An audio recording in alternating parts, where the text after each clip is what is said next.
reflexiva i la dimensió de generar coneixement, però també, i aquesta és la particularitat o l'especificitat de la recerca que ens emocionava, diguem-ne, i que ens la feia sentir més nostra, que era aquesta dimensió més propositiva o més actuarial que tenia aquesta recerca, el poder realment construir conjuntament amb la gent gran tota una sèrie de mesures pensades, en definitiva, a humanitzar la ciutat, en aquest cas la ciutat de Vic, però com bé deia la José, era una realitat extrapolable a moltes altres ciutats. I finalment, el tercer element que també ens fa sentir còmodes, i no només còmodes, sinó compromeses i implicades en aquest projecte, justament, també crec que n'hem parlat indirectament entre tots, és amb aquesta necessitat de trencar i, si més no, de qüestionar totes aquestes categoritzacions, totes aquestes categories que des de les pròpies ciències socials construïm en relació a la gent gran. I aquí jo crec que ja han sortit alguns exemples vivencials, viscuts, i també ens en parlava en Francesc Torralba, però jo crec que per començar, clar, ens podem qüestionar de parlar sobre el col·lectiu de la gent gran, perquè és aquesta idea o tendència que tenim a posar a tota la gent a partir d'una certa edat en un mateix sac, i amb això no ens estem adonant que moltes vegades invisibilitzem el subjecte, el diluïm aquest jo més personal i més subjectiu en tot un col·lectiu. També un altre d'aquests constructes o aquestes categoritzacions que estem construint també des de les ciències socials i que després té conseqüències a l'hora d'etiquetar-nos. L'etiquetatge institucional moltes vegades repercuteix en l'etiquetatge social i familiar, també en les pròpies famílies i els propis subjectes que ens anem etiquetant els uns als altres. Un altre era el reclam aquest que reivindiquem moltes vegades des de la intervenció social de l'envelliment actiu, potser sense considerar que per poder viure l'envelliment d'una manera plena o d'una manera satisfactòria no necessitem ser tan actius. Vull dir que potser té més sentit reclamar o reivindicar un envelliment satisfactori i no necessàriament actiu, que són paraules o conceptes o constructes que es van posant de moda, que arrelen, ens els fem nostres i de vegades justament escoltant les narratives de les persones grans, donant la possibilitat que s'expressin, veiem que podem anar matisant, podem anar ressignificant i reconceptualitzant moltes d'aquests constructes. I un altre també és aquesta anhelada i fomentada autonomia de la gent gran, de la persona gran. Ens volem autònoms al llarg de la vida, però especialment les persones grans han de ser autònomes, no només actives, sinó també autònomes. Doncs bé, depèn, perquè potser haurem de reconèixer que al llarg del nostre cicle vital, en major o en menor mesura, tots som dependents dels altres i en qualsevol cas som, reivindicant el concepte d'inter, tots som interdependents. Per tant, ni dependència ni autonomia pura tampoc, perquè pot convertir-se en una fal·làcia.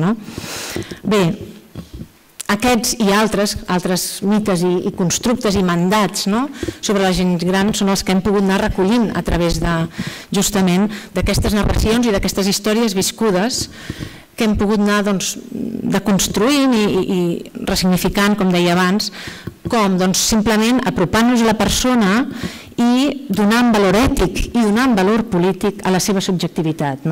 I simplement rescatant aquest valor voldria claure la meva intervenció i donar pas a la Sílvia per acomiadar el treball. I donar gràcies a la José, que realment ha fet una dissecció i una presentació de la recerca molt primmirada i molt bonica. Gràcies.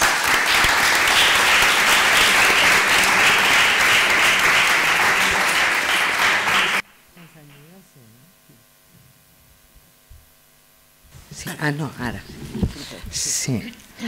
Bueno, yo no voy a hablar de la investigación porque ya se ha hablado y aparte a mí me encantaría de que realmente la pudierais leer y nos pudierais interpelar, es decir, cuestionar recuestionar y reflexionar. Es decir, esta es un primer intento, o es un intento para seguir un camino, y me encantaría que pudiéramos conversar en relación al camino a seguir, ¿no? Yo lo que quería hacer son dos cosas, fundamentalmente. Justamente no hablar de la investigación y decir de que el colegio profesional me pidió que respondiera a una serie de preguntas en relación a la investigación. Y hubo una última pregunta que me sorprendió. Que decía cómo nos sentíamos al haber sido las destinatarias del premio Dolors Artemany. Claro, yo dije, hombre, nosotras encantadas de la vida, ¿no? Felices, pero no solo felices por nosotras tres, sino que estaba absolutamente feliz por las más de 70 personas que salen en el libro con sus nombres, que aportaron sus saberes en los procesos conversacionales. Es decir, esta investigación, este libro no hubiese sido posible sin la aportación, sin las narraciones de todas y cada una de las personas que estuvieron conversando con nosotros. Es decir, hay un principio que es profesional, pero que en investigación es mucho más sencillo, que es el principio de que cuando tú inicias un proceso de investigación, tienes la certeza de que no sabes, por eso vas a investigar, ¿no? Y esto no es un supuesto, es una realidad, ¿no? Entonces, justamente esta realidad de no saber hace que puedas conectar con los otros, con todos aquellos que estuvieron participando en las conversaciones, y tomamos conciencia de que no existe un saber absoluto. Y no solo eso, sino que tomamos conciencia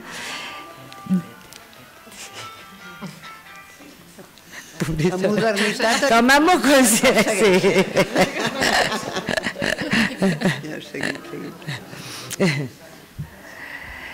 Decía de que tomamos conciencia de que no existe un saber absoluto, y aún más, tomamos conciencia de que el saber no tiene dueño. Es decir, no nosotros, por ser profesionales, teníamos la posesión del saber. El saber no tiene dueño. Es decir, y allí y en esas conversaciones así afloró, ¿no? Es decir, las más de 70 personas que allí participaron en las conversaciones produjeron discurso, produjeron narración. Y todos sabemos, porque nos lo enseñó Foucault, que todo discurso es saber y que todo saber es poder. Por lo tanto, es decir, quienes asumieron la responsabilidad del saber y del poder con respecto a las propuestas sociopolíticas para la ciudad de Vic fueron los 70 o más personas que ahí conversaron. En ese sentido, Foucault encuentra que Marx había hablado de formas locales de poder, que se diferenciaban justamente del poder central. Aquí podríamos hablar de formas locales de políticas sociales que se diferencian de las políticas sociales instauradas e instituidas, ¿no? Entonces, justamente Marx plantea de que se producen discursos autónomos que justamente interpelan al poder central. ¿Sí? Y así fue como todos los conversadores de la ciudad de Vic produjeron lo que Foucault llamaría discursos laterales, pero no por laterales menos importantes, sino que por el contrario, conectaban justamente esos discursos laterales con algo maravilloso para los seres humanos, que es lo cotidiano del cuidado. De eso nos hablaron las personas mayores, lo cotidiano del amor, lo cotidiano de la amistad. Nos hablaron de lo cotidiano de la espiritualidad cuando hablaron de la muerte, ¿no?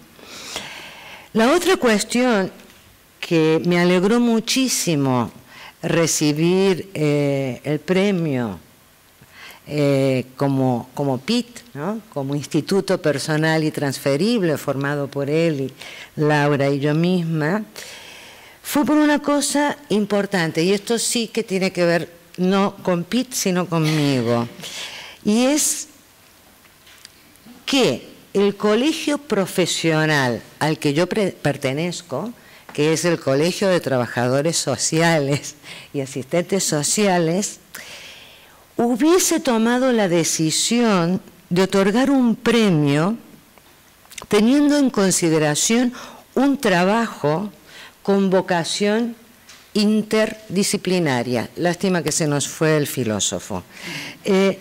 ¿Por qué? Porque justamente el colegio apuesta por romper fronteras disciplinarias, apuesta por romper con las verdades únicas y absolutas. Y claro, esto a mí me encanta porque soy parte de este colegio. De todos modos, esto que parece una obviedad, ¿no?, que haya dado un premio al colegio profesional a un trabajo interdisciplinario, yo creo que todavía no es tan obvio. Requiere de una cierta valentía, ¿no? Porque todavía en la actualidad tenemos un fenómeno histórico y cultural que aún hoy predomina y que hace hincapié en las divisiones disciplinarias, ¿no? Por eso es que a mí también me encanta trabajar con Eli y con Laura, ¿no? Porque es romper con las divisiones disciplinarias. Pero claro, romper con esto es romper con siglos de nuestra historia difíciles de elaborar, porque claro, en la escuela y también en la universidad, lo tenemos que reconocer, aprendemos separando, aprendemos a pensar separando, ¿no? Aprendemos a separar las materias, separamos la historia de la geografía, de la física, pero si bajamos un poquito, vemos que siempre la historia ocurre en un territorio, que es una geografía.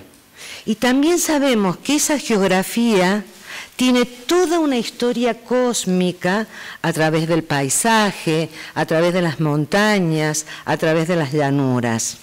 O sea, no podemos estudiar historia sin conocer geografía y no podemos estudiar geografía sin conocer las historias de esas montañas.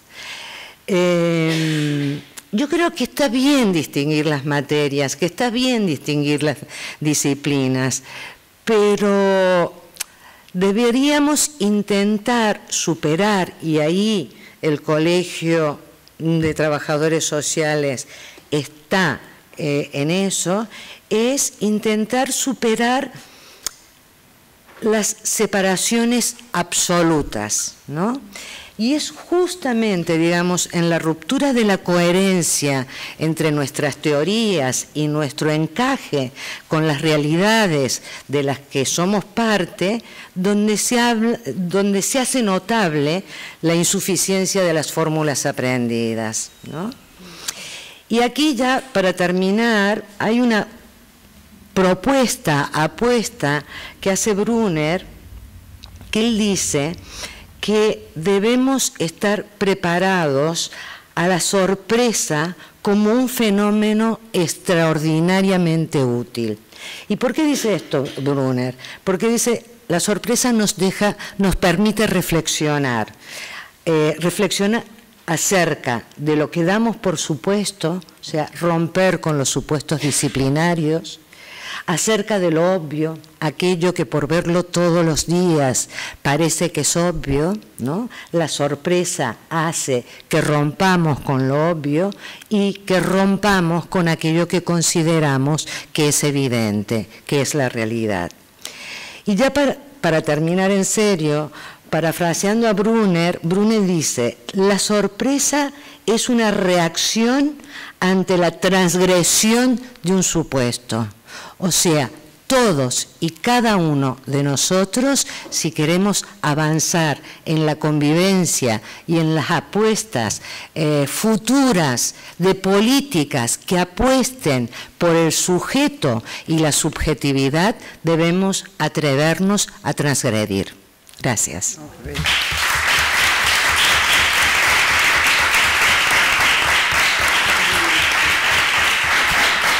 Que bonic, amb aquesta última frase és preciosa, no? La capacitat de desgadir per poder seguir aprenent, també. Solament ens dius que pel col·legi és un honor poder entregar aquest premi, que l'etapa actual del treball social des de la mirada del col·legi en aquest moment és que hem d'invertir esforços en el saber i aquesta és una opció que com a Junta i com a membres de les comissions, en fi, com el nucli del col·legi estem invertint-hi molt, que l'aliança amb les universitats per nosaltres és cabdal, que el reconeixement del saber compartit era per nosaltres l'anterior tribunal que va atorgar el premi va valorar molt, que amb les meves paraules vull agrair molt especialment a la Bonafont, que al començament no l'he citada i que si li podeu fer arribar. I que actes com aquests, com el que vau fer en el seu moment a Vic, o com el que vau fer a la universitat, o el que vau fer a la... Em sembla que a Lleida també vau tenir una intervenció. No, no van deixar. O a Tarragona, no va poder ser. Després t'ho explico. Donava per fer que l'havia acabat. Bé, sí, vale.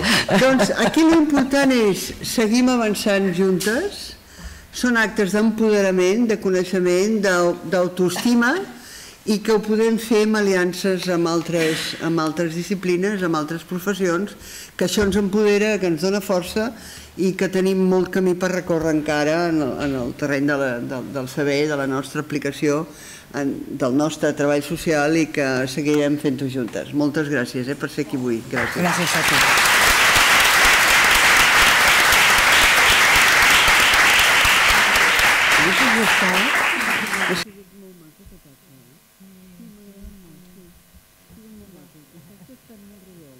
Així que va passar d'ella, no? Pensava que hi havia